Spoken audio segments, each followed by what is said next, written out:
નમસ્કાર, આપ જોઈ રહ્યા છો જીએસટીવી ન્યૂઝ। સમય થઈ ગયો છે 12 વાગ્યાનો અને જનતાની વાત સાથે હું છું ધ્વની। રાજ્યમાં ખેડૂતોની હાલત કફોડી છે, કારણ કે હવે પાક નુકસાની પછી ખાતર અછતનો વિવાદ સામે આવ્યો છે। છોટાઉદેપુર, પાટણ, અરવલ્લી સહિતના જિલ્લાઓમાં ખાતરની અછત જોવા મળી રહી છે। વહેલી સવારથી ખેડૂતોને લાઇનમાં ઊભા રહેવાનો વારો આવે છે। વહેલી સવાર એટલે કે લગભગ 4 વાગ્યાથી ખેડૂતો લાઇનમાં ઊભા રહેલા જોવા મળે છે। રાહત દરે ખાતર મેળવવા ભારે પડાપડી સર્જાય છે। વેરિફિકેશન માટે સ્ટાફની અછત અને ધીમી પ્રક્રિયા પણ આપણે કારણભૂત ગણી શકીએ। ખાતર વિતરણ વ્યવસ્થા સુધારવા ખેડૂતોની માંગ છે। ખેડૂતોને સરળતાથી ખાતરનો પૂરતો જથ્થો મળે તેવી માંગ કરવામાં આવી રહી છે। ખેડૂતોને એક બાજુ માવઠાના મારથી નુકસાન અને બીજી બાજુ રવિ પાકની વાવણીની તૈયારીઓની વચ્ચે ખાતરની ભારે અછત। જો સમયસર ખાતર ન મળે તો રવિ પાકમાં નુકસાનીની ભીતિ સેવાઈ રહી છે।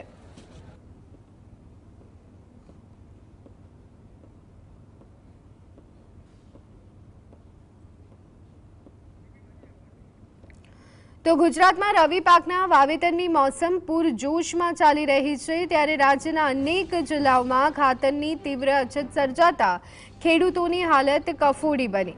ખેડૂતોને યુરિયા અને ડીએપી જેવા આવશ્યક ખાતર મેળવવા માટે વહેલી સવારથી જ ડેપો અને સેવા સહકારી મંડળીઓ બહાર લાંબી કતારો લગાવવી પડી રહી છે।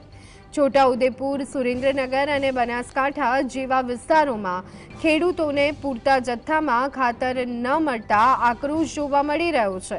જો સમયસર ખાતર નહીં મળે તો ઘઉં, જીરું અને બટાકા જેવા શિયાળુ પાકોના ઉત્પાદન પર ગંભીર અસર થવાની ભીતિ ખેડૂતો સેવી રહ્યા છે।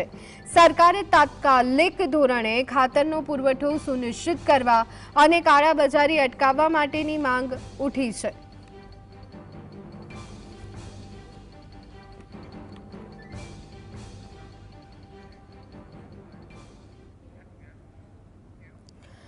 તો એક તરફ માવઠાનો માર અને હવે ખાતર માટે રીતસરના વલખા મારતા ખેડૂતો જોવા મળી રહ્યા છે। આ સ્થિતિ માત્ર ને માત્ર સરકાર તરફથી ખેડૂતોને મળી હોય તેવો આક્ષેપ ખેડૂતો કરી રહ્યા છે। એક તરફ પાક નુકસાની સહન કરી અને માંડ બેઠા થવાનો પ્રયત્ન કરી રહેલા ખેડૂતોને અત્યારે હાલ ખાતર માટે વહેલી સવારથી એટલે કે લગભગ 4 વાગ્યાથી લાઇનોમાં ઊભા રહેવાનો વારો આવે છે। પાક તૈયાર કરવા માટેની મહેનત, માવઠું ન પડે તેને લઈ અને ચિંતા, અને જો માવઠું પડે અને પાક જ્યારે આપવા જવાનો હોય ત્યારે પણ લાંબી કતારોમાં ઊભા રહેવા માટે મજબૂર બની રહેલો ખેડૂત અત્યારે હાલ ખાતર માટે પણ મજબૂર જોવા મળી રહ્યો છે।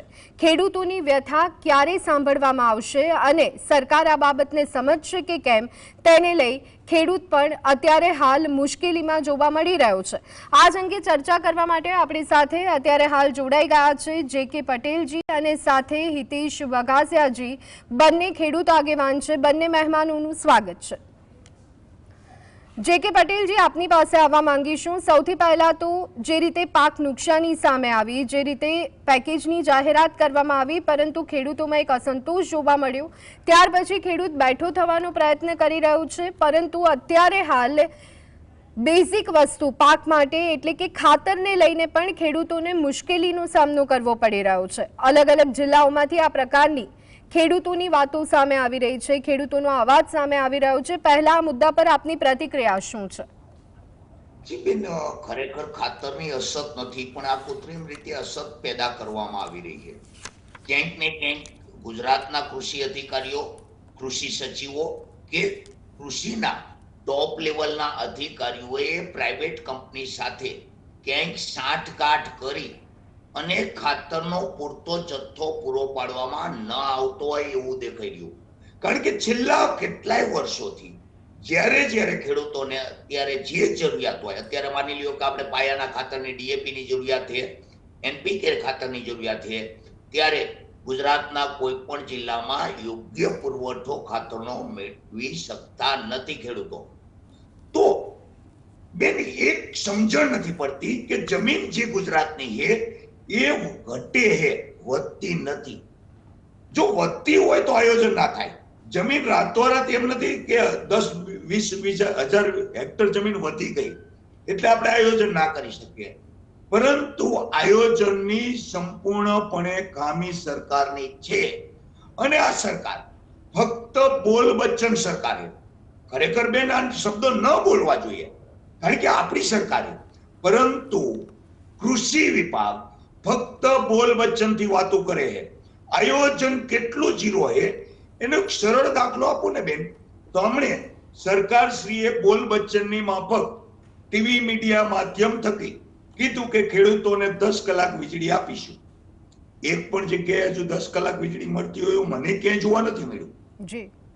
એવી જ રીતે ખાતરમાં આટલો બધો જથ્થો હોય. અત્યારે માની લ્યો કે ભારતીય જનતા પાર્ટી આ ડિબેટ સાંભળી અને પ્રેસ કરશે તો એ લાખો મેટ્રિક ટનના આંકડા આપશે. લાખો મેટ્રિક ટનના આંકડા આપ્યા પછી ખેડૂતો સુધી કેટલું પહોંચ્યું? 2 દિવસ પહેલા તો આ લાઈનમાં રહેવામાં કેટલા ખેડૂતો ને બ્લડ પ્રેશર, હાર્ટ એટેક અને મેલેરિયા જેવી બીમારીઓ ફેલાઈ રહી છે. આ કારણ કે સવારે 4 વાગે કોઈ બેન લાઈનમાં ઉભા રહ્યા કે હું લાઈનમાં ઉભા રહ્યો તો અહીંયા મચ્છર કરડ્યા. તો આ બધી તકલીફ. વાવેતર કરવું, SIR ની લાઈનમાં ઉભું રહેવું, સહાયની ફોર્મની લાઈનમાં ઉભું રહેવું, હજુ કપાસની ખરીદી માટેની પણ યોગ્ય કોઈ વ્યવસ્થા નથી થઈ. એટલે ફક્ત ને ફક્ત બોલવું છે અને વાતો કરવી છે. પટેલજી, આપે વાતની શરૂઆતમાં કહ્યું કે આ સરકાર બોલ બચ્ચન સરકાર છે અને સાથે એવું પણ કહ્યું કે આ શબ્દનો પ્રયોગ ન કરવો જોઈએ. પરંતુ આપણે છેલ્લા ઘણા વર્ષોથી જોઈએ તો ફરીને ફરી ભારતીય જનતા પાર્ટીની સરકાર બની રહી છે. ત્યારે આ બાબતને આપ કેવી રીતના જોઈ રહ્યા છો? એ જ તકલીફ છે કે માની લ્યો કે ખેડૂતો જે રીતે ખાતરની લાઈનમાં ઉભા રહી અને ખેડૂતો માનનીય મોદી સાહેબના વિશ્વાસ ઉપર મત આપી રહ્યા છે. એટલે ગુજરાત સરકારની કોઈ ફરજ નથી આવતી કે ગુજરાત સરકારના કૃષિ મંત્રીથી લઈ એવું માને કે અમારી કોઈ ઇજ્જત જ નથી, અમે તો મોદી સાહેબના નામે જીતી જઈશું. સિમ્પલ તમને કહું બેન કે અત્યારે ખાતરની જે તકલીફ છે તો ફર્ટિલાઇઝર મિનિસ્ટર કોણ છે અત્યારે? અનુપ્રિયાજી પટેલ, ઉત્તર પ્રદેશના છે. એ હાલમાં જ હમણે ગુજરાતમાં સ્ટેચ્યુ ઓફ યુનિટી ઉપર આવીને ગયા. તો ગુજરાતને યોગ્ય જથ્થો ના મળતો હોય તો આપણા ગુજરાતના મંત્રીમંડળે રજૂઆત કરવી જોઈએ કે મંત્રીશ્રી અમને યોગ્ય જથ્થો આપો.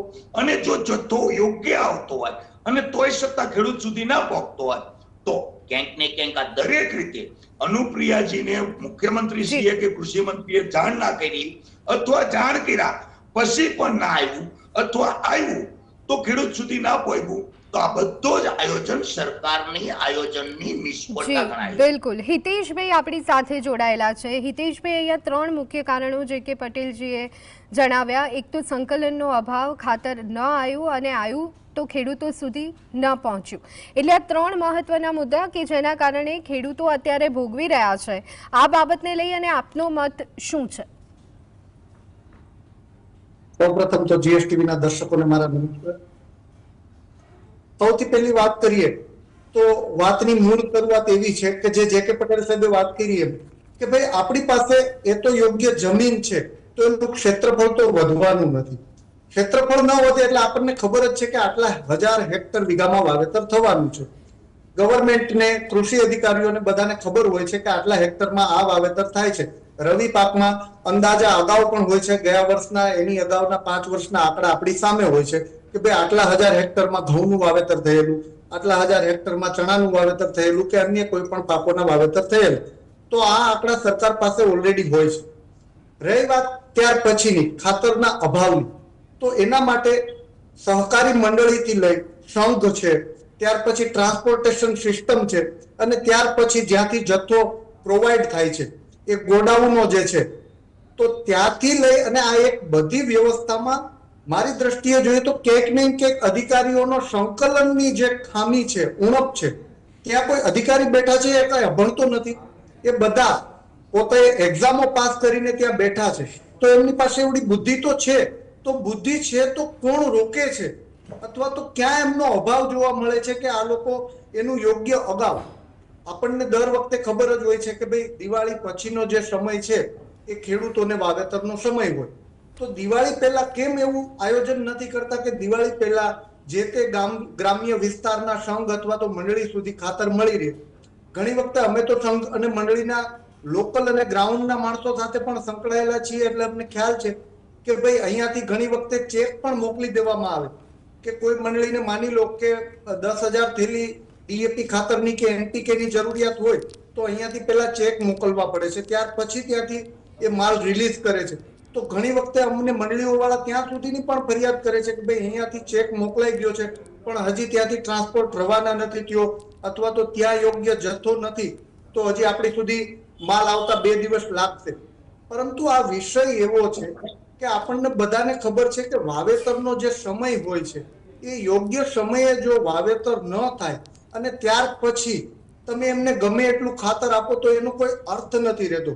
કારણ કે જે પાયાના ખાતરની જરૂરિયાત છે એ જ્યારે પાયામાં એનું વાવેતર ન થાય અને પાયામાં એને નાખવામાં ન આવે અને આપણે વાવેતર એમને ફસલનું કરી દઈએ તો એમાં તમામ જગ્યાએ એ નુકસાની આવશે, એમાં રોગચાળો વધારે આવશે, એના ઉત્પાદનની જે ક્ષમતા છે એ પણ ઘટશે. તો એક પાયાના ખાતરના હિસાબે પેલા તો ખેડૂતની વાવણીનો સમય પણ જતો રહે છે.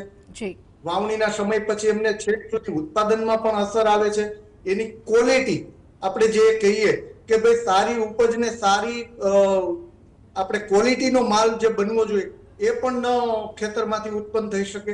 તો એકંદરે નુકસાની જ્યારે શરૂઆતમાં માણસ ભૂલ કરે ને તો એ ભૂલ એમને છેલ્લે સુધી ભોગવવી પડતી હોય છે.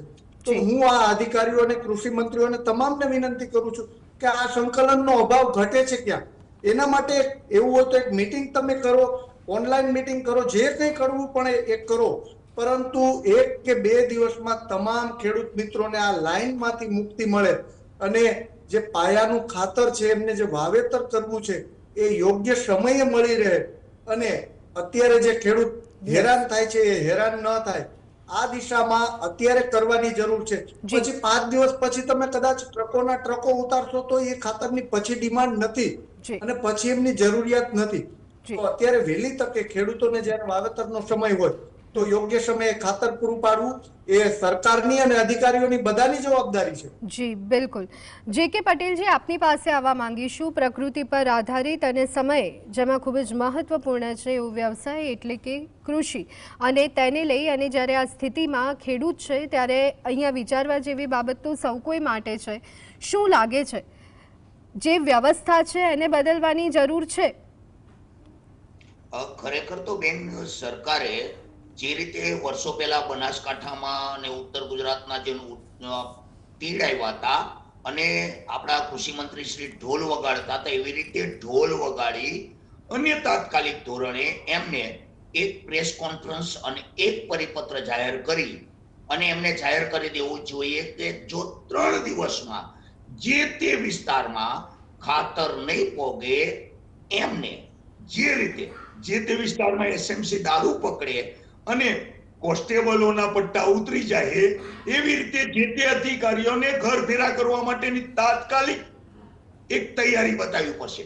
કારણ કે વર્ષોથી કૃષિ વિભાગમાં બેઠેલા કૃષિ કર્મચારીઓ કોઈ કામ કરે ના કરે, ફક્ત હપ્તા ઉઘરાવે અને મોજ મસ્તી કરે, ખોટું કરે, તો એની ઉપર કોઈ પણ પ્રકારની કાર્યવાહી નથી થતી.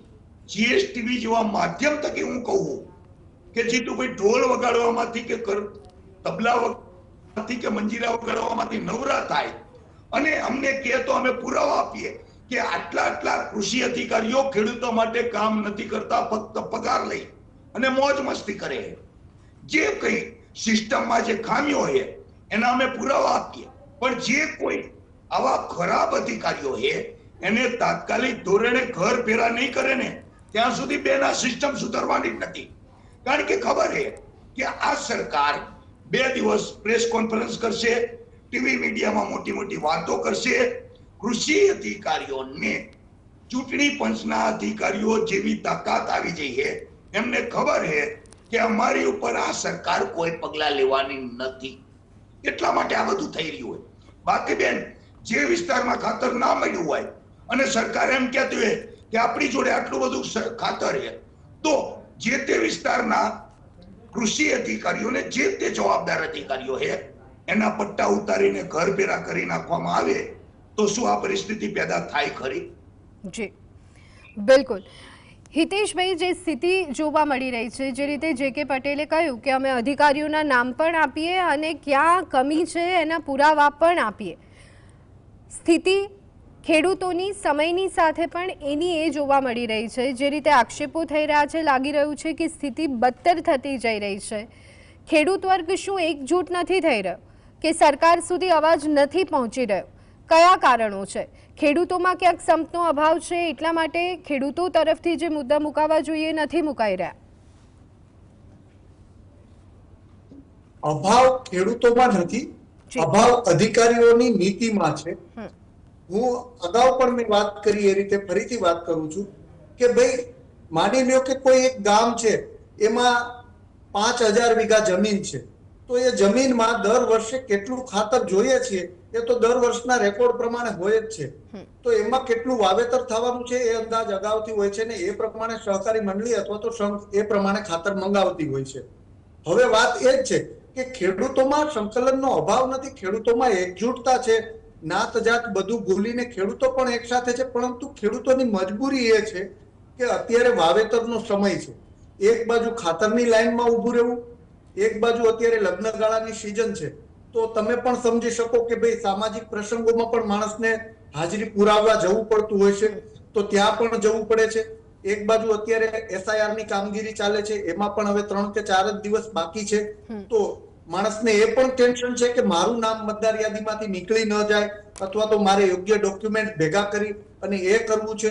એક બાજુ હજી એના ઉપરાંતની કૃષિ સહાયનું જે લોકોના ફોર્મ ભરવાના બાકી રહી ગયા હતા એમના પણ 7 દિવસ વધારી અને એક સારો નિર્ણય કર્યો છે કે ભાઈ જેમના ફોર્મ રહી ગયા હતા અને કૃષિ સહાય પેકેજમાં કોઈ બાકાત ન રહી જાય એટલા માટે 7 દિવસ વધાર્યા છે, તો એ પણ કામ છે. એ ઉપરાંત અત્યારે બાળકોના ભવિષ્યની પણ ચિંતા હોય, બાળક કોઈનો બહાર ભણતો હોય તો ત્યાં પણ એમને મળવા જવું પડતું હોય, અનેક કામ છે.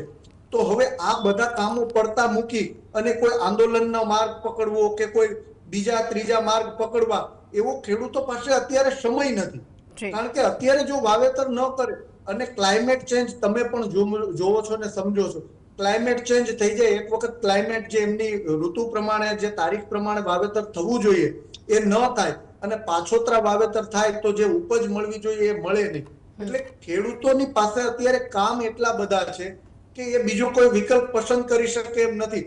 એમને તો અત્યારે એક જ ધ્યેય છે કે ભાઈ મને ફટાફટ ક્યાંથી ખાતર મળી રહે, કાલે મળતું હોય તો આજે જ મને મળી રહે ને હું કાલે મારી વાવણી કરી દઉં, આ ચિંતામાં ખેડૂત છે. એટલે 2 કલાક 4 કલાક કે 8 કલાક લાઈનમાં ઉભો રહેવા પણ તૈયાર છે. પરંતુ હું ફરીથી કહું કે અધિકારીઓએ અને કૃષિ મંત્રી ખુદે પણ આ બાબતની ગંભીર નોંધ લઈ અને આ જે વારંવાર ઘટનાઓ બને છે, ગયા વર્ષે પણ ખાતરની અછતની ઘટનાઓ બની હતી, તો આ વારંવાર જે ઘટના બને છે એનું યોગ્ય આયોજન કરી, એમનું સંકલન કરી, ટ્રાન્સપોર્ટેશન કરી અને વહેલી દિશામાં ખેડૂતો સુધી ખાતર કેમ પહોંચે અત્યારે એ રસ્તો લેવાનો છે, નહીં કે બીજી કઈ આડી ત્રીજી વાતમાં કે કઈ ઢોલ નગારા પીટાવીને બીજી વાતો કરી અને ખેડૂતોનો અને બધાનો સમય બરબાદ કરવાનો આ સમય નથી. એક વખત ખેડૂતોની વાવણી થઈ જાય ત્યાર પછી ખેડૂતને થોડું ટેન્શન હળવું થાય કે હા હવે મેં મારા ખેતરમાં વાવણી કરી દીધી છે અને મને સારી ઉપજ આવશે, ત્યાર પછી એ બીજું વિચારે. જી જે.કે. પટેલજી, લોકશાહીનો પાયો અને કહી શકાય કે મજબૂતીમાં કદાચ વિપક્ષનો રોલ પણ એટલો જ મહત્વનો રહેતો હોય છે. માત્ર સૂટબૂટવાળી સરકાર, ઉદ્યોગપતિઓની સરકાર, આ પ્રકારના અટ્રેક્ટિવ સ્લોગન અને સાથે સિમ્બોલિક યાત્રાઓ, એ પછી આક્રોશ યાત્રા હોય કે અન્ય યાત્રા, શું લાગે છે કે આ તમામ બાબતો અને આ સુંદર સ્લોગનો એ ખેડૂતોનો અવાજ બની અને સામે આવી રહ્યા છે અથવા વિપક્ષ દ્વારા પણ જે પ્રવૃત્તિઓ થઈ રહી છે ખેડૂતોને ક્યાંક ફાયદાકારક સાબિત થશે?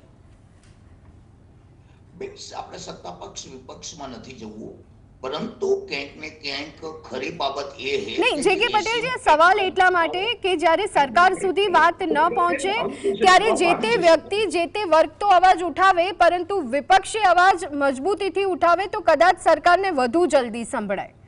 એ જ કહેતો તો હું બેન, એ જ કહેવા માંગુ કે એસીમાં બેઠેલા અધિકારીઓ અને એસીની ચેમ્બરમાં બેઠેલા નેતાઓ બંને સરખા છે.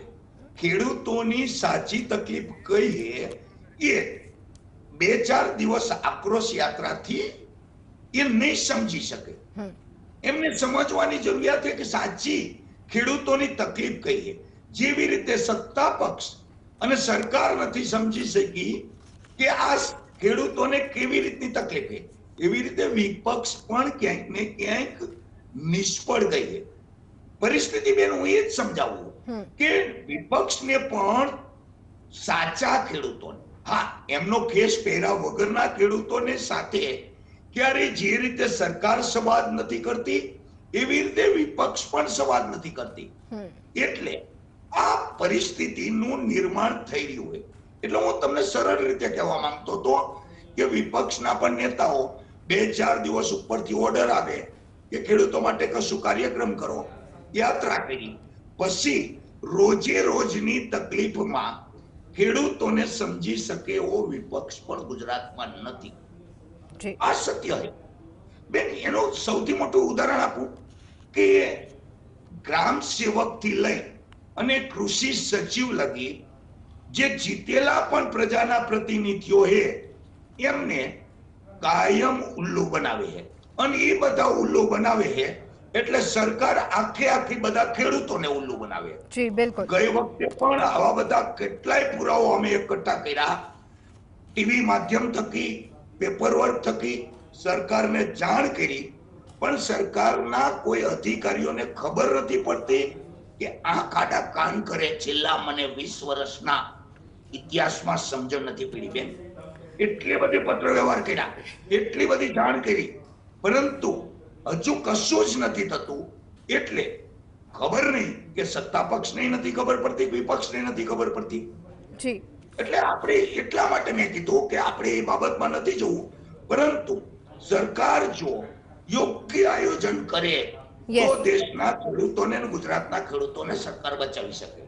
જી બિલકુલ. એટલે દર્શક મિત્રો, અહીંયા એક વાત સ્પષ્ટ છે કે સરકાર કરતાં જ્યારે અધિકારીઓનું જોર વધી જાય, ચા કરતાં જ્યારે કેટલી ગરમ થઈ જાય ત્યારે સ્થિતિ કફોડી બનતી હોય છે અને અટકાવવાની જવાબદારી સરકારની છે. ચા કરતાં કેટલી ગરમ, આ કહેવત આપણે સૌ કોઈએ સાંભળી છે, પરંતુ આમાં હવે જલ્દી રોક લગાડવામાં આવે, ખેડૂતોનો અવાજ સાંભળવામાં આવે અને જે રીતે પહેલાં પણ કહ્યું કે પ્રકૃતિ અને સમય ખેતી માટે ખૂબ જ જરૂરી બનતા હોય છે. તો આ બાબતની સમજણ એ કદાચ સરકારને પણ હશે, પરંતુ સંવેદનશીલતા ખરેખર બતાડવામાં આવે તે અને તે જ માત્ર અત્યારે હાલ ખેડૂતો ઈચ્છી રહ્યા છે. જે કે પટેલજી, હિતેશજી, આપ અમારી સાથે જોડાયા તે બદલ આપનો ખૂબ ખૂબ